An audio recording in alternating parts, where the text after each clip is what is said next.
बबीता आ गई तुम? हाँ तो म्यूट खोलो तो आवाज आएगी। एक बटन दबी बनी हुई है ना जो, उसकी आवाज की दो नीचे बटन, उसमें से एक को दबाओ तो तुम्हारी आवाज आएगी। अभी तुम्हारी आवाज नहीं आ रही हो, चलते हुए दिख रहा है। चलो कौन कौन आ गया? सादर वंदना दीदी, सादर प्रणाम दीदी, सभी को सादर प्रणाम। आचरण सादर करते जय हैं। जिनेन्द्र, आप भी दिख रहे हो दीदी और स्क्रीन भी दिख रही है। चलो बहुत सारा आशीर्वाद सबको, शुभकामनाएं, वंदना दीदियों को। ओंकारं बिंदुसेक्तं नित्यं ध्यायन्ति योगिनः कामदं मोक्षं चैव ओंकाराय नमो नमः। अविरल शब्द घनोगा प्रक्षालित सकल भूतल मल कलंका मुनि विरूपा सिद्ध तीर्था सरस्वती हरतु न दुरितान् अज्ञानतिमिरान्धानां ज्ञानाञ्जन शलाकया चक्षुरुन्मीलितं येन तस्मै श्री गुरुवे नमः। श्री परम गुरुवे नमः। परंपराचार्य गुरुवे नमः। सकल कलुष विध्वंसकम श्रेयसां परिवर्धकम धर्म संबंधकम भव्यजीव मन प्रतिबोधकारकमिदं शास्त्रम श्री सर्वार्थ सिद्धिनामधेयम्। अस्य मूल ग्रंथकर्तारः श्री सर्वज्ञदेवाः, तदुत्तर ग्रंथकर्तारः श्री गणधरदेवाः, प्रतिगणधरदेवास्तेषां वचोनुसारमासाद्य आचार्य श्री पूज्यपाद देवैः विरचितम्। मंगलम भगवान वीरो मंगलम गौतमंगनी मंगलम कुंद कुंदात्यो जैन धर्मोस्तु मंगलम सर्वमंगल मांगल्यम सर्वकल्याणकारकम प्रधानम सर्वधर्माणां जैनम जयतु शासनम्। कोटिशतं द्वादशैव कोट्यो लक्षानि सिद्धिस्त्रधिकानि चैव पञ्चाशदष्टौ च सहस्रसंख्या मेतच्छ्रुतं पंचपदं नमामि। अर्हन्त्यभासि यत्थं गणहरदेवीः गन्धियं सम्मं पढ़मामि भक्ति जुत्तो सुधनानमहो वहिं सिरसा इच्छामि वंदे सुभक्ति कासगो कोतसालोचो अंगों पैण्य बाहुड़ परियम सुत्त पढ़मान्य उपगय चूलिया चय सुत्तथे तुजम कहायम सयानिच्चिकालम अंचेमि पूजेमि वंदामि नमंसामि दुःख का कमखा वो हिलाव सुगैगमनम समाहिमणम जिनगुण संपत्ति हो मच्छम।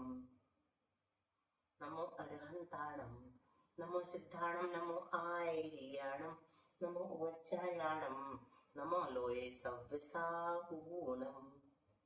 श्रुत जगति पारगेभ्यः सुपरमति भावना पटुमतिभ्यः सुचरित तपोनिधिभ्यो नमो गुरुभ्यो गुण गुरुभ्यो 36 गुण समग्गे पंच विहाचार कर्ण सुंदरी से शिष्यानुग्रह कुशले धम्मायिरिये सदा वंदे गुरुवत्ति संयमेन यतरन्ति संसार सायरं घोरं छिन्नन्ति अट्टकमं जम्मन मरणं न पावन्ति ये नित्यं व्रतमन्त्र होम निरता ध्यानाग्निहोत्राकुला षट्कर्माभिरतास्तपोधनधना साधुक्रिया साधवा शीलप्रावरणा गुणप्रहरणा चन्द्रार्कते ज्योतिका मोक्षद्वारकपाटपाटनभटा प्रणमतु मां साधव।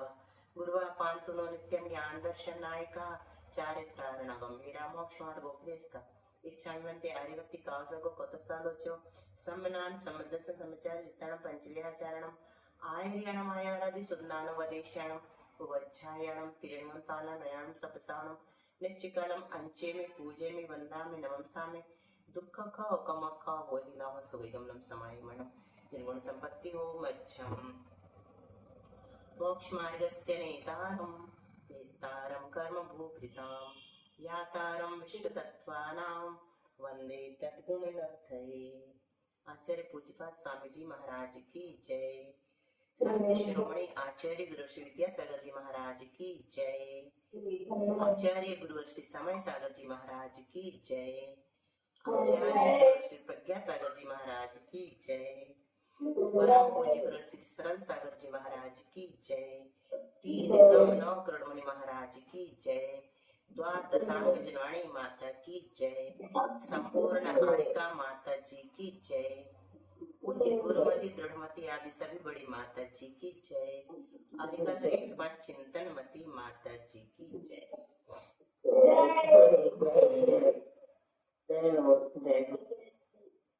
वंदना दीदी। हाँ वंदना वंदना वंदना सादर जय जिनेन्द्र, सबको जय जिनेन्द्र। खुश रहो, आशीर्वाद यथायोग सबको अभिवंदन अभिनंदन। हाँ तो हम लेशिया मारना में चल रहे थे, तो आज प्रज्ञा और वासु दो दिख रहा है। मेघा नहीं है क्या? है पूरा वो आईफोन लिखा है। हाँ आगे अभी नहीं मतलब ये नहीं आगे ना, ठीक है। तो आज हमने ये सोचा था, सुनो, शांत हो जाओ, जहाँ से शोर आ रहा है। हमने ये सोचा था कि एक एक मारना रोज समझाएंगे, लेकिन अभी लेशिया मारना आज समझना जरूरी है, इसलिए शुरू की छोड़ते हैं। बाद में हम सारी मारनाएं एक साथ समझ लेंगे समय के साथ, है ना, जैसे समय मिलेगा।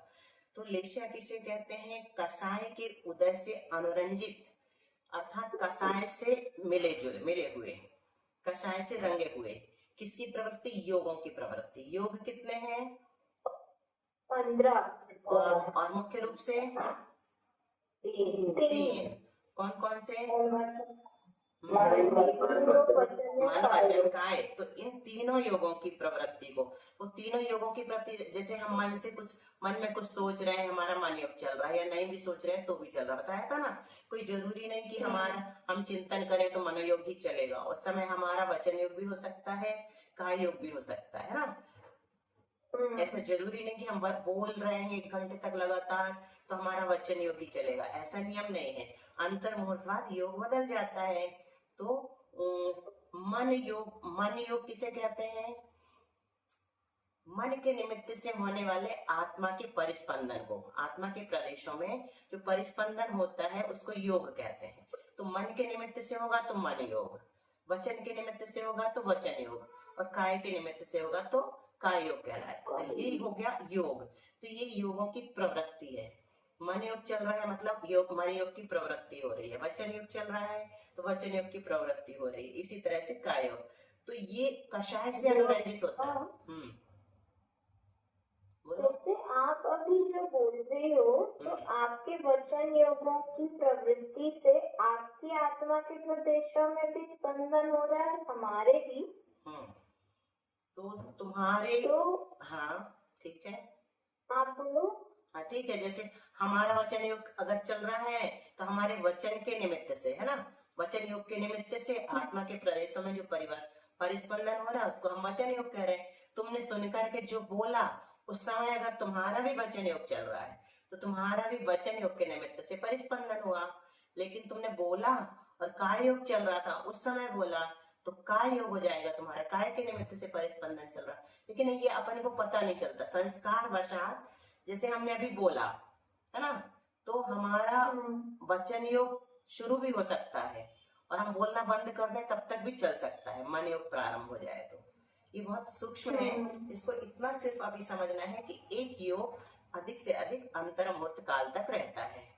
फिर कोई कहे कि भैया हम तो लगातार 2 घंटे तक बोलते रहे और आप कहते हो अंतर मुहूर्तवाद समाप्त हो जाता है, तो बोल तो रहे थे, वचन योग होना चाहिए। तो ऐसा नहीं, वो संस्कारवश वचन चलते रहते हैं, है ना। तो बुआ, ये जो भी हम सुनते हैं या जो भी हम मन से महसूस करते हैं या काय से, तो वो सब कुछ आत्मा के प्रदेशों में जाके चिपक जाता है। चिपकता तो नहीं, लेकिन परिस्पंदन होता है, फिर कर्म का आश्रय कराता है। स आश्रम काय वांग मन कर्म योग, स आश्रम उसी को आश्रय कहते हैं। तो योग ही आश्रय है, वही चिपकना कहलाएगा। फिर जब कर्म जैसे बंध को प्राप्त हुए ना तो समझ लो चिपक गए।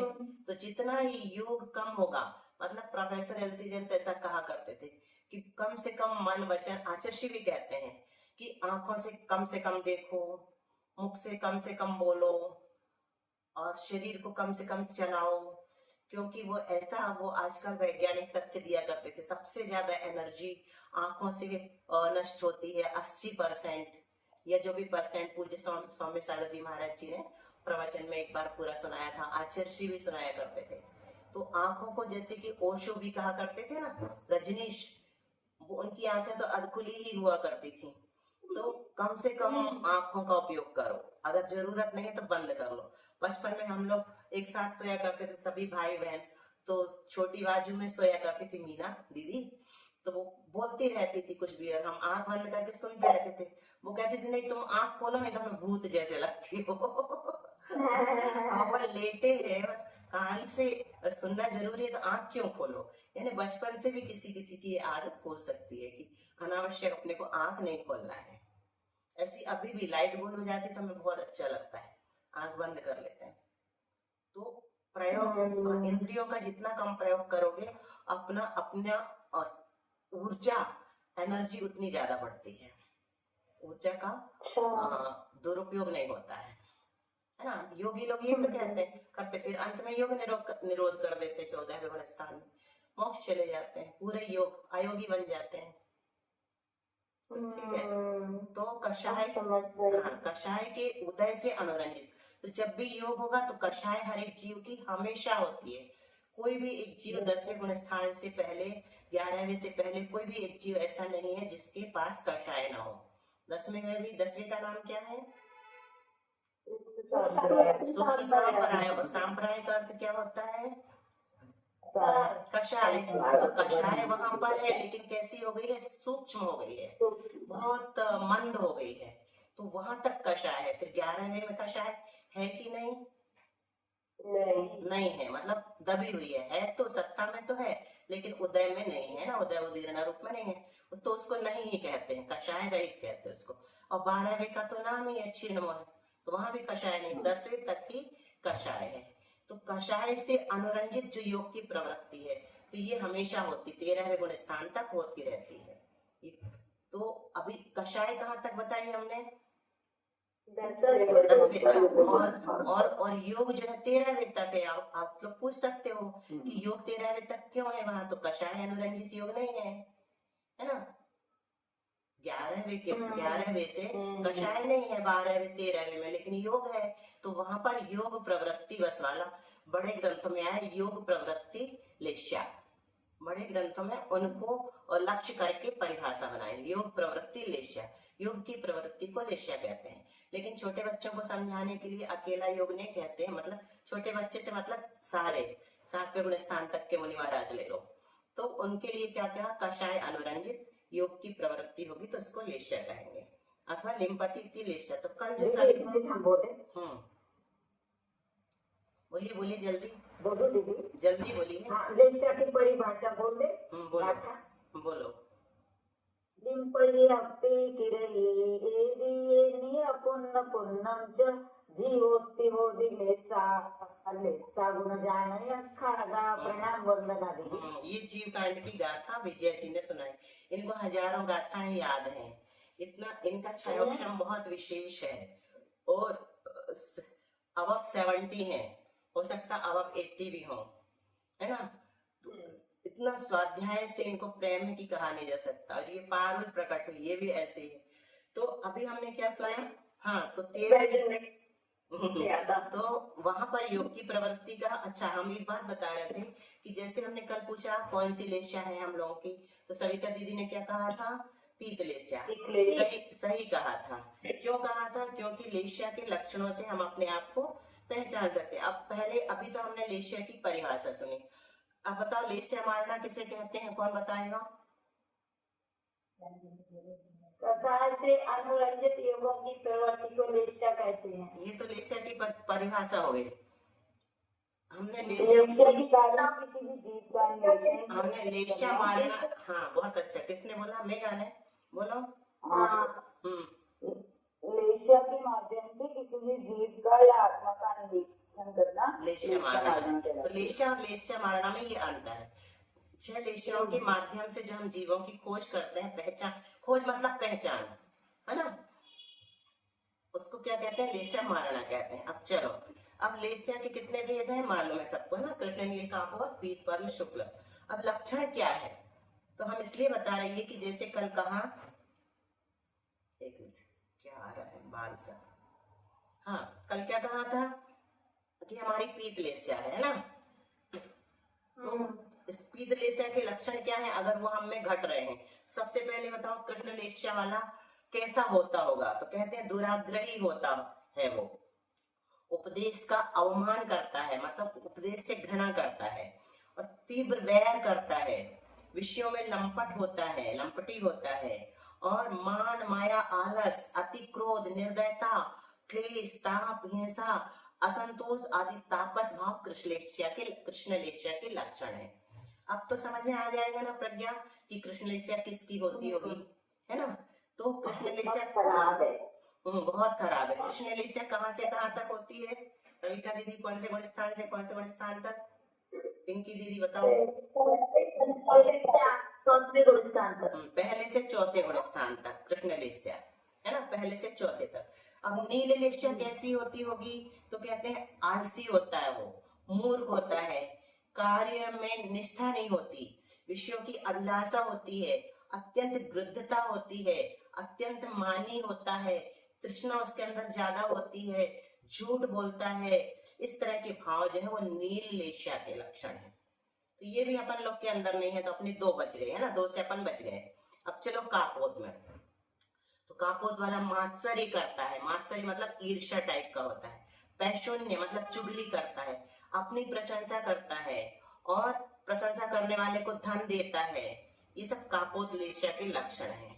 तो ये भी अपने नहीं है, अपन 3 लेस्या से बचे। अब चलो सरिता दीदी वाली लेस्या में, अपने कर्तव्य अकर्तव्य, सेव्य असेव्य आदि का ज्ञान, दयालुता होती है, सत्यवादिता होती है, दानशीलता होती है, स्वकार्य पटुता होती है और सभी में समदर्शी भाव आदि जो है पीत लेस्या के लक्षण है।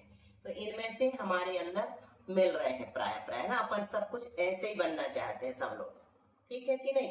तो पीत से अपना शुरू हो जाएगा। पद्म लेस्या कैसा है, पद्म लेस्या वाला जीव सात्विक आहार करता है, सत्य वचन बोलता है, क्षमाशील होता है, दान देता है, उसके अंदर पांडित्य होता है, पढ़ता पढ़ाता है, देव शास्त्र गुरु की भक्ति में उसकी रुचि होती है। ये सब पद्म लेस्या के लक्षण है। अच्छा, तो वो आपकी पद्म हो गई ना। नहीं अब तो सब हमें भी पट्टी पे जरूरी कि अब तो सब लोगों की हो गई। अच्छा चलो, पीत लेस्या कौन से गुण स्थान से बढ़- उत्कृष्ट पद्म दीदी। अच्छा बताओ सादर वंदना विजय जी पद्मा बताओ। देवी आपके उत्कृष्ट पद्म। विजय जी बताओ, कापोत लेस्या कौन से गुण स्थान तक होती है, कौन से 1 से 4 सही है, 1 से 4। पीत लेस्या बताओ। 1 से 4 ही पकड़ लीजिए। ठीक है, एक से सात। हाँ ठीक है, पीत लेस्या 1 से 7 तक होती है। पद्म लेस्या कौन से गुण स्थान 1 तक, से 7। 1 से 7 तक। 7। चलो अब बची है शुक्ल लेस्या। तो बैर से रहित होना, बैर नहीं करना, लेट गो, जाने दो, कोई कुछ भी कह दे सुनते रहो शांत भाव से, किसी को भी कभी भी बदले में प्रतिक्रिया नहीं करना। जो कोई सहनशील होता है ना, वो सबसे अच्छा माना जाता है। सहनशील होगा तो वैर बढ़ेगा ही नहीं। कोई भी कुछ बोल रहा है सुन लो, जवाब मत दो, प्रतिक्रिया मत करो। तो सहनशील, उससे अन्याय को पोषण नहीं मिलता हुआ। अन्याय को पोषण मिलता है, लेकिन अपनी शुक्ल लेस्या तो चली जाएगी। अपने मन में और जब उससे तो संक्लेश संसार ऐसे संक्लेश खराब भाव, हो जाएगा ना, संक्लेश हुआ सब भाव से, सहनशील हो गए तो। देखो संसार ऐसा है शुभी, और शुभी ने प्रज्ञा, यू आर ऑलरेडी प्रज्ञा। तो क्या होगा कि संसार को सुधारने का ठेका तो हमने नहीं लिया है। हमने किसका ठेका लिया, अपने आप को सुधारने का ठेका लिया। उत्तमा स्वात्म चिंता स्यात्। आचार्य क्या कहते हैं, अपनी चिंता करना उत्तम है।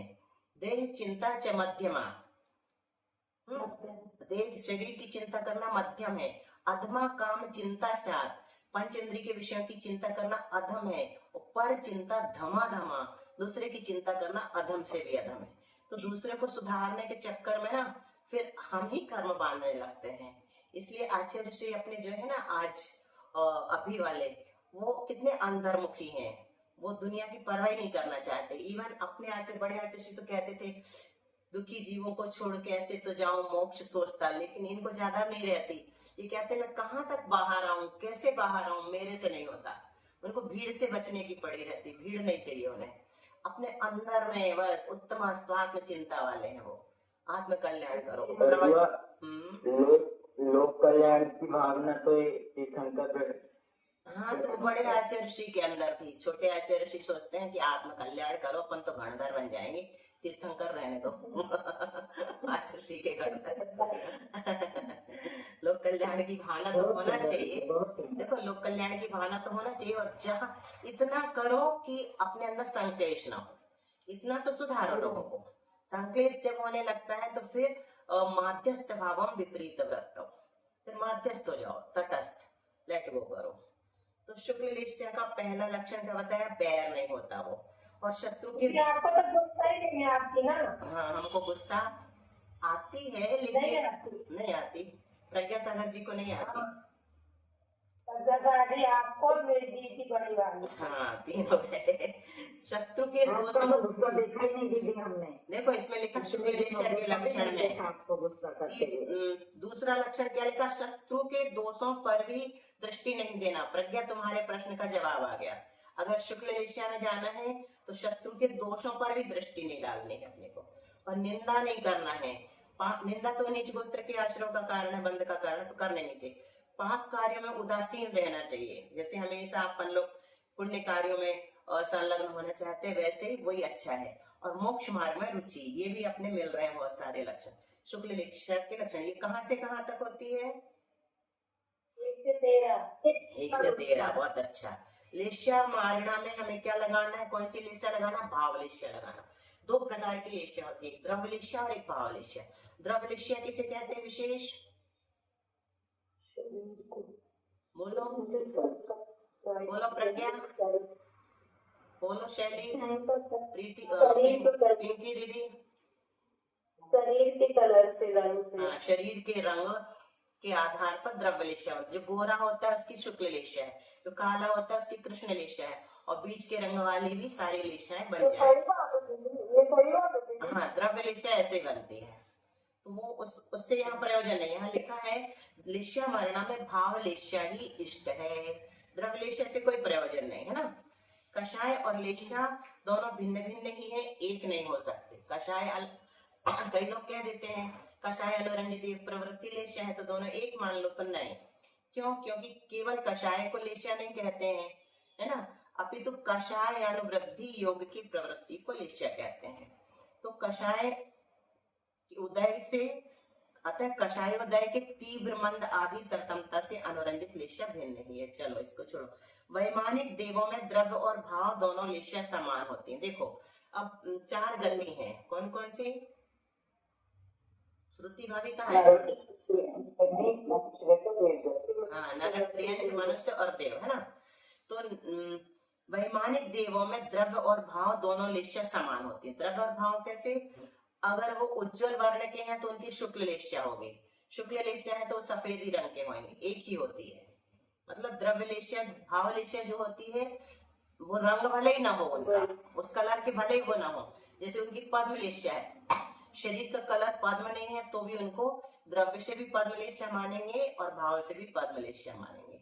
उनकी लेशा में अंतर नहीं होता।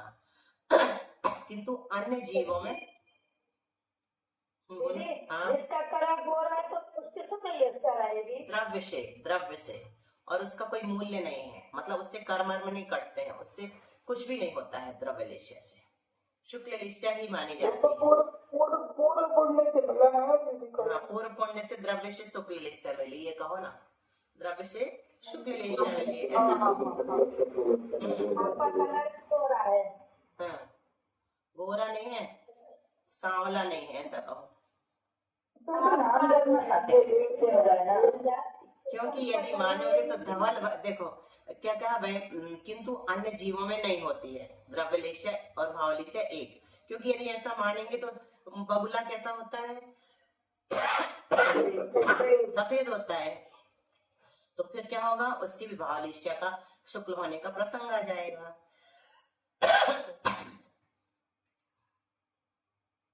चलो यहाँ तक समझ में आ गया? तो कृष्ण नील कापोत लेशा वाले जीव कहाँ से कहाँ तक मिलेंगे? 1 से 4 गुण स्थान, 1 से 4 गुण स्थान। और एक केंद्री में कौन सी कितनी लेशा मिल जाएंगी? एक केंद्रीय जीव में कितनी लेशा? हाँ, जोर से बोलो, सही बोल रही है सविता। 3 अशुभ, कृष्ण नील कापोत। हाँ, 3 अशुभ लेशा होती है उनकी, कृष्ण नील और कापोत। और पीत और पद्म लेशा वाले जीव कौन से गुण स्थान से कौन से गुण स्थान तक मिलेंगे? 2 पूछे हैं, कोई भी एक बताओ। पिंकी दीदी बताओ। क्या? पीत और पद्म लेशा वाले जीव कहाँ से कहाँ तक मिलेंगे? 7वें गुण स्थान तक। कौन से गुण स्थान से? पहले से 7वें। हाँ, पहले से 7वें तक। ठीक है प्रज्ञा, पहले गुण स्थान में भी पीत लेशा, क्योंकि 6 लेशा होती हैं पहले में भी, और चौथे में भी 6 लेशा होती हैं। लेकिन पीत और पद्म जो है 7वें तक मिलती हैं, इसलिए हम कहेंगे पीत और पद्म वाले पहले से लेकर 7वें तक मिल सकते हैं। लेकिन संगी मिथ्या दृष्टि होना चाहिए। जो पहले गुण स्थान वाले मिथ्या दृष्टि है ना, वो संगी होना चाहिए। एक इंद्रिय आदि नहीं ले सकते अपन, असंगी पंचेंद्रिय भी नहीं ले सकते। मिथ्या दृष्टि तो है पीत पद्म वाला, लेकिन वो संगी होना चाहिए, है ना, ये नियम है।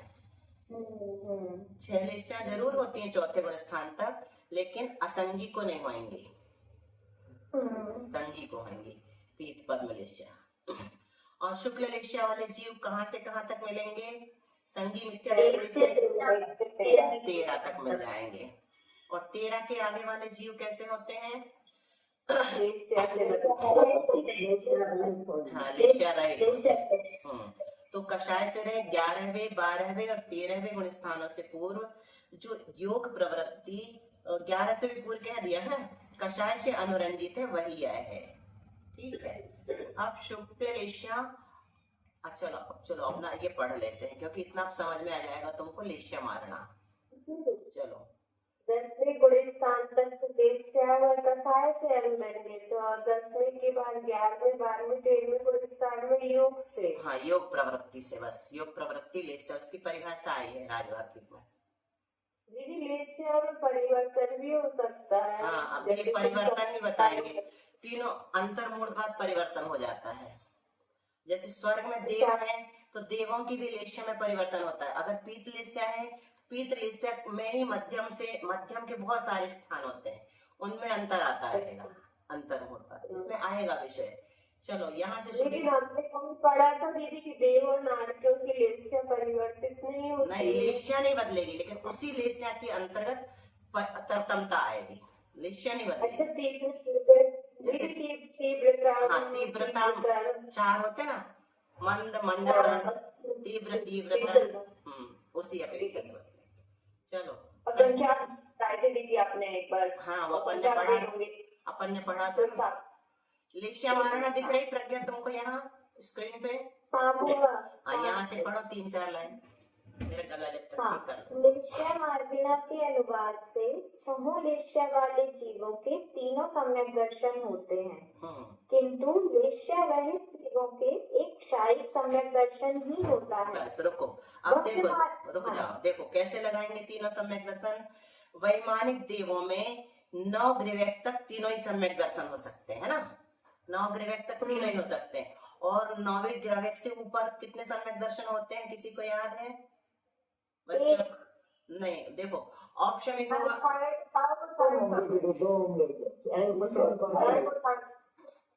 कौन कौन से? औपशमिक और क्षयिक, औपशमिक और क्षयिक। कहाँ पे पूछ रहे हैं हम? ग्रीवेक के ऊपर।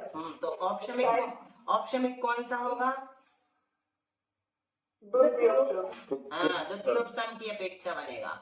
तो इस प्रकार से तीनों बन जाएंगे, है ना। औपशमिक भी हो सकता है, प्रथमोपसम नहीं होता वहाँ। क्यों नहीं होता प्रथमोपसम? क्योंकि ऑलरेडी सब सम्यक दृष्टि है।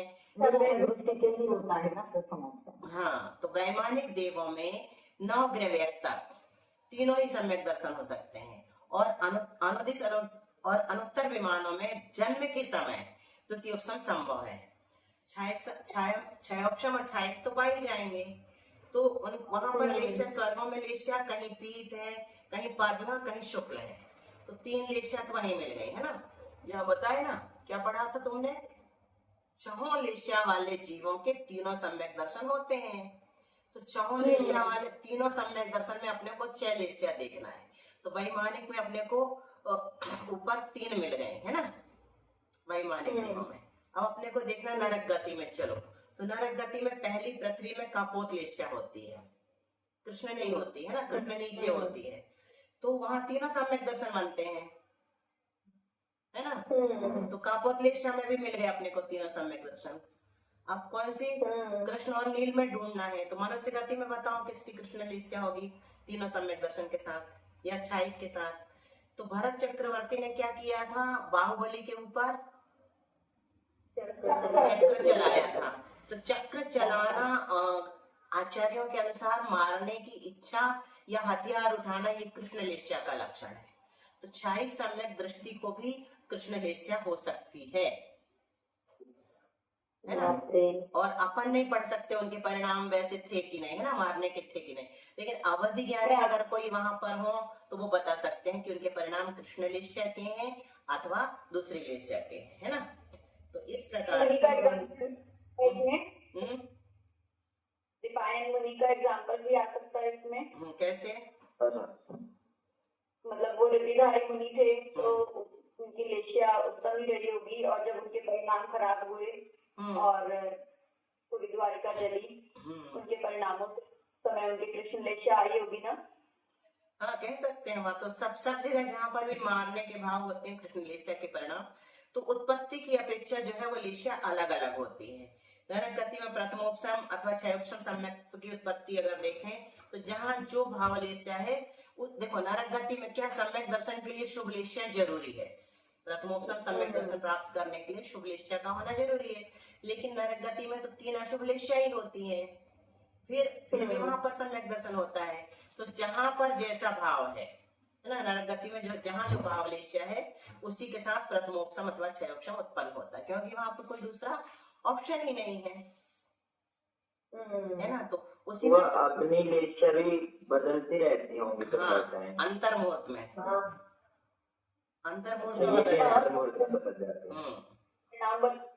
लेस्या बदलती जाती है। मनुष्य गति में त्रियंचों में 6 लेस्याएं संभव है जीवन जीते समय, लेकिन कोई मनुष्य प्रथमोपसम अथवा क्षयोपसम सम्यक तो प्राप्त करना चाहेगा तो शुभ लेस्या के साथ ही करेगा, क्योंकि यहाँ 6 संभव है ना, यहाँ पर दूसरी लेस्या के साथ नहीं होगा प्रथमोपसम या क्षयोपसम।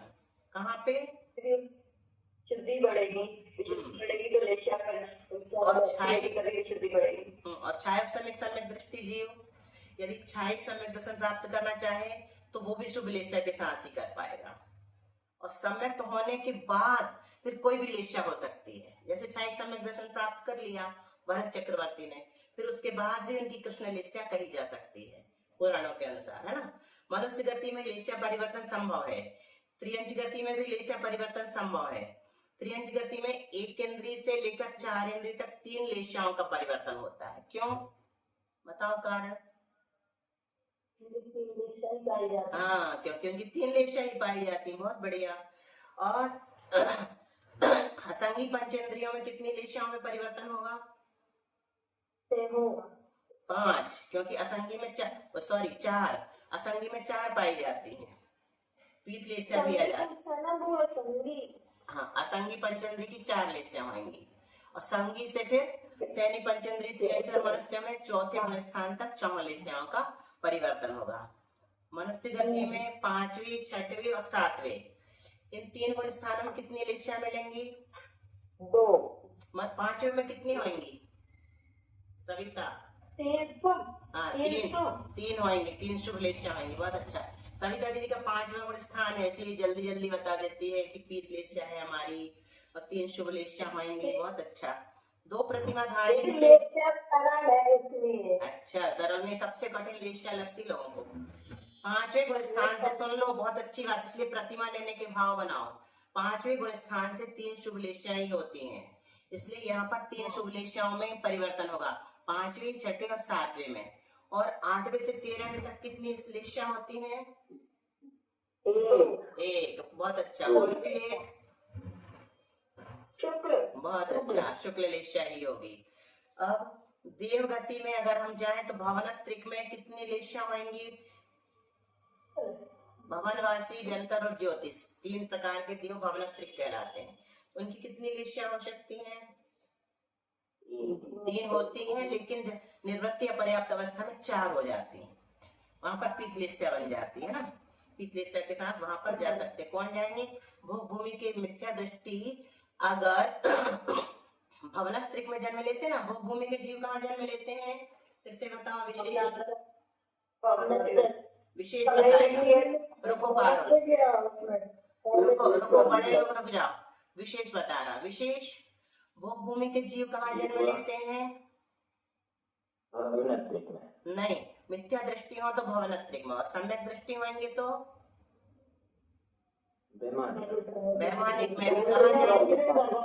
हाँ, पहले और दूसरे स्वर्ग में जाएंगे। इन लोग का रिवीजन करा रहे थे ना ये कभी कभी कोई कोई नहीं सुन पाती या एब्सेंट रहते।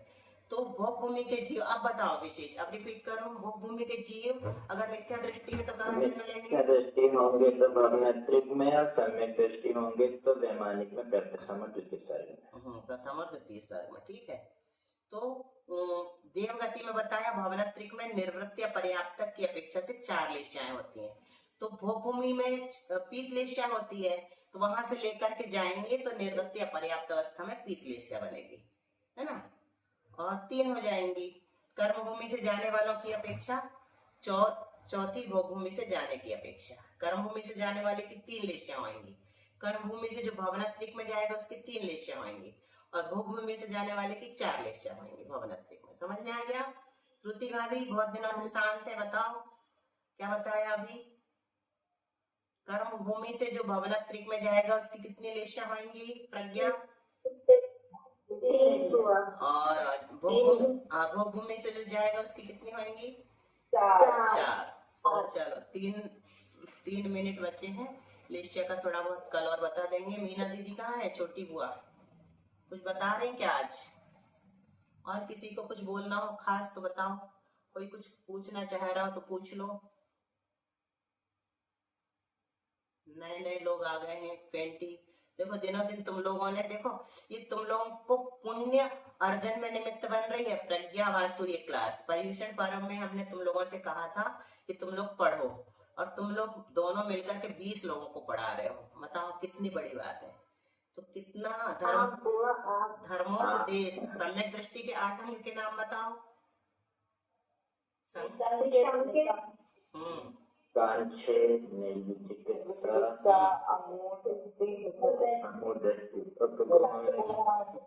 प्रभावना। हाँ, तो प्रभावना अंग का पालन भी कर रहे हो तुम लोग। अभी प्रभावना हो रही है तुम लोग के निमित्त से, है ना। इतने सारे लोग। दीदी पढ़ाने वाला अच्छा है तो संख्या बढ़ रही है।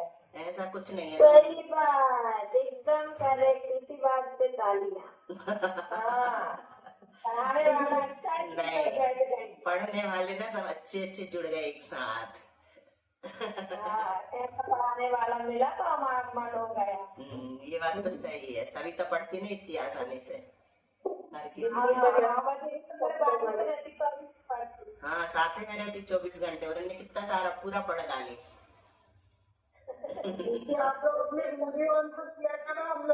हाँ, सब लोग अपनी अपनी शक्ल दिखा दिया करो हम लोग के पूर्व विद्यार्थियों को। चलो आज जिवाणी स्तुति विशेष करेगा, मेघा करेगी या विशेष? कौन कर रहा 2 में से? चलो वासु बोलो। शिव को ज्ञान के प्रकाश, शिव को अपरिभाष, शिव को भानु शिव ज्ञानी है। समुद्र जानव को वन विद्यमान, को पर पिछान को परम प्रमाणी है। अनुभव बताए को जीव के जताए, को काहू न सताए, को भव्य उर आनी है। जहाँ तहाँ तारे को पार के उतारे, को सुख विस्तार, को यही जिन वाणी है। जावाणी के ज्ञान से सूचन लोकालो, वाणी मस्तक नमो सदा तीर्थ ढूंढो। जिनवाणी भारती तोह जपो दिन रैन, जो तेरे शरणागरे सो पावे सुख चैन। दीद भजो अरहंत को गुरु सेवा ने ग्रंथ, दया धर्म पालो सदा यही मोक्ष का पंथ। सब मंत्रों का सार है महामंत्र नमोकार, हम सभी मिलकर जपे महामंत्र नमोकार। नमोकार। मंत्र द्वादशांग जिवाणी माता की जय।